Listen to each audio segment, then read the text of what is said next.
Hola, ¿qué tal? El tema que nos correspondió exponer es Listeria monocytogenes.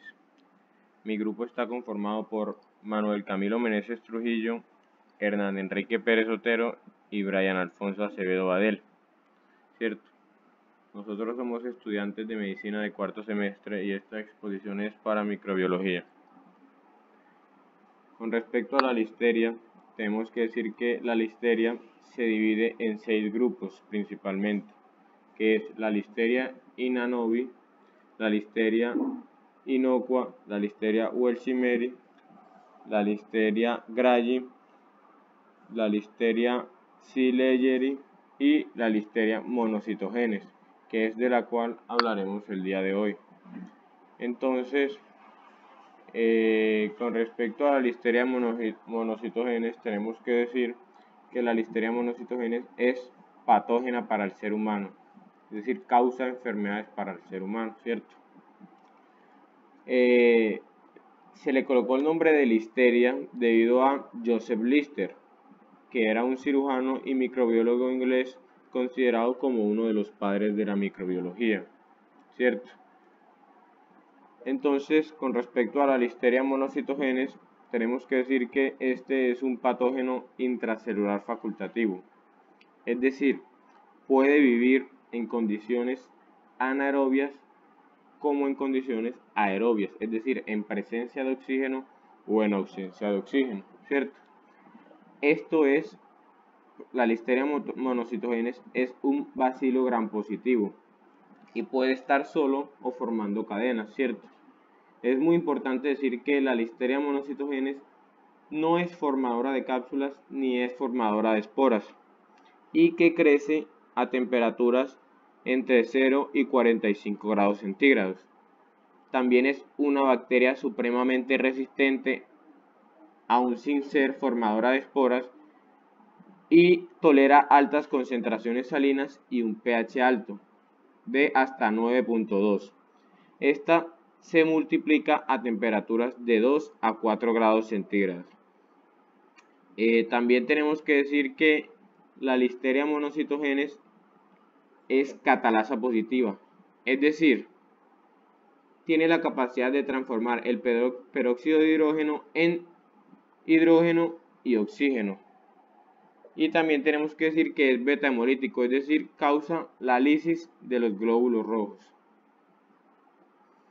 Con respecto a sus características generales, es un bacilo gram positivo, ¿cierto? Tiene flagelos perítricos, esta tiene motilidad y se puede mover en temperaturas de 20 a 25 grados centígrados.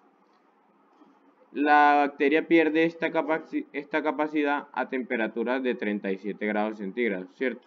Como ya lo habíamos dicho anteriormente, esta no es formadora de esporas ni formadora de cápsulas. Con respecto a la fisiopatología, ¿cierto? La Listeria monocytogenes llega a través del tubo digestivo por alimentos contaminados con esta bacteria y entra en contacto con los macrófagos y con células epiteliales, ¿cierto? En el caso de los macrófagos, entran por fagocitosis y en el caso de las células epiteliales, por endocitosis mediada por un receptor. Este receptor interacciona con unas sustancias llamadas ligandinas, que son propias de la bacteria, ¿cierto? Bueno, seguimos con la fisiopatología y es lo que ocurre en esta imagen es que se produce una fagocitosis que está facilitada por las internalinas A y las internalinas B. Entonces, una vez dentro del macrófago, en el fagolisosoma, la bacteria lo lisa.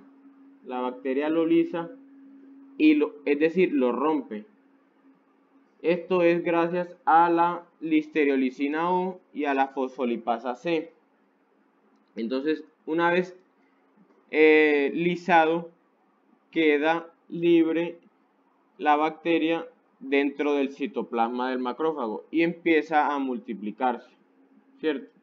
Esta tiene una superficie, tiene una superficie plana que la acompaña, que está conformada por una proteína llamada ACA, que activará la síntesis de los filamentos de actina y facilitará la motilidad de la bacteria, ¿cierto? Entonces, debido a esta proteína de superficie, hará que presione al macrófago que está en contacto con él, es decir, aquí, para que nuevamente se repita el proceso y así ella se va multiplicando.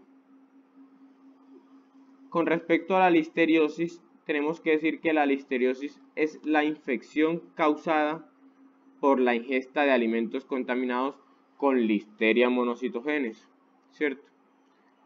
El problema con la listeriosis es que esta bacteria es muy extendida en la naturaleza, es decir, se encuentra en todos lados. La Listeria monocitogenes, a pesar de no producir esporas, es muy resistente. Entonces la podemos encontrar en el suelo, las plantas, los vegetales, los peces, los crustáceos o los animales bovinos. Esto pasa cuando los alimentos no están bien cocidos. Con respecto a las manifestaciones clínicas de la listeriosis, tenemos que decir que de aquí para acá hablaremos de una persona o un paciente inmunocompetente, es decir, aparentemente normal, ¿cierto? Entonces, con respecto a las manifestaciones clínicas de la listeriosis, en algunos casos puede ser asintomática, en otros casos puede presentar síntomas gripales y en otros casos puede presentar síntomas gastrointestinales, como lo son las náuseas, el vómito y diarrea, esto hablando levemente, ¿cierto? Pero hay otros casos excepcionales como son los grupos vulnerables. Los grupos vulnerables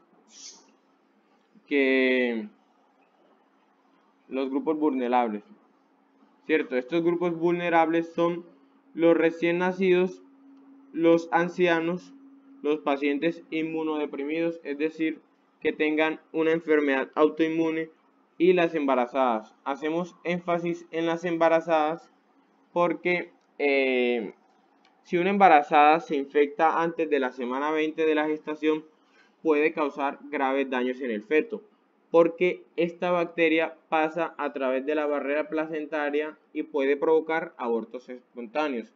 Ya hablando a un nivel más tardío, en los neonatos, el contagio se da a partir de la madre por vía vaginal durante el parto y puede ocasionar sepsis, meningitis o encefalitis y granulomas piogénicos.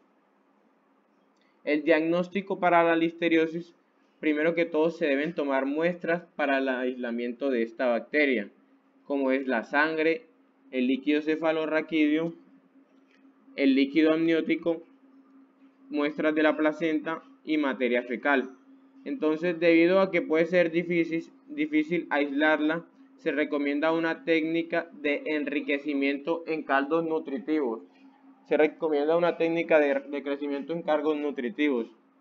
Y de enriquecimiento frío, porque como ya dije anteriormente, esta se reproduce de temperatura de 2 a 4 grados centígrados y con subcultivos semanales durante 12 semanas. El tratamiento para esta enfermedad no es más que antibióticos, como son la penicilina, la ampicilina, la eritromicina, la clindamicina y la cefalosporina, ¿cierto? Porque, por ejemplo, hablando de la penicilina, este es un antibiótico beta-lactámico que su acción principal es bactericida, es decir, tiene acción letal en la bacteria y que inhibe la tercera y la última etapa de la síntesis de la pared bacteriana. Entonces, eso es todo por hoy. en el tema correspondiente, que era Listeria monocitogenes.